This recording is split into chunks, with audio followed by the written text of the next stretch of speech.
let's review bicep curls. Very standard movement here. You've probably seen it before. You can sit or you can stand with your feet about hip width apart, and you're just going like this, up and down. Your palms can be facing up like mine are now, or you can turn your palms straight in a candlestick position, and that's going to work a different part of the bicep. So ways to make that harder, of course, we're going to show you some different ways. With weights first, so we have our dumbbells. So you can go up like this, keep the core tight, don't use momentum, lock those shoulder blades down in the back so that your upper back is not rounding. You can also go forward like this. That's completely fine.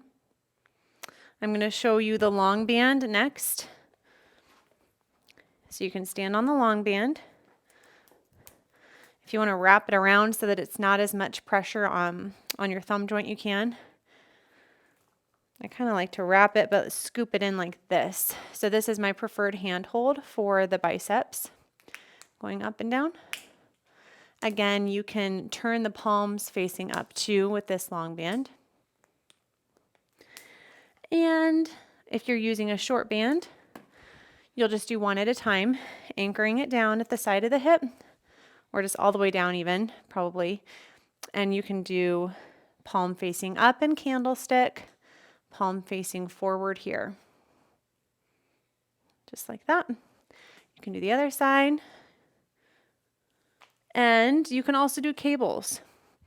So right now I have this on here, and you can do biceps with this. If we move it all the way down.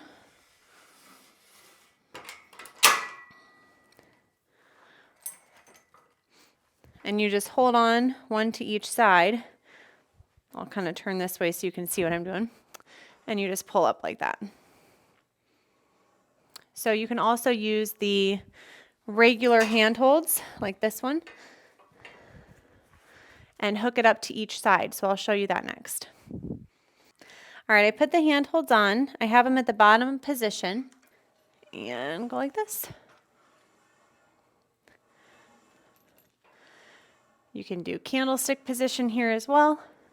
If the angle feels a little bit funny, you can do one arm at a time. I just find that a little bit less efficient. So I hope you use some of the bicep movements that I showed you. They're really helpful for things just like carrying in your groceries or carrying a kid and grandkid. You need your biceps. If you have any questions whatsoever on biceps, please let me know.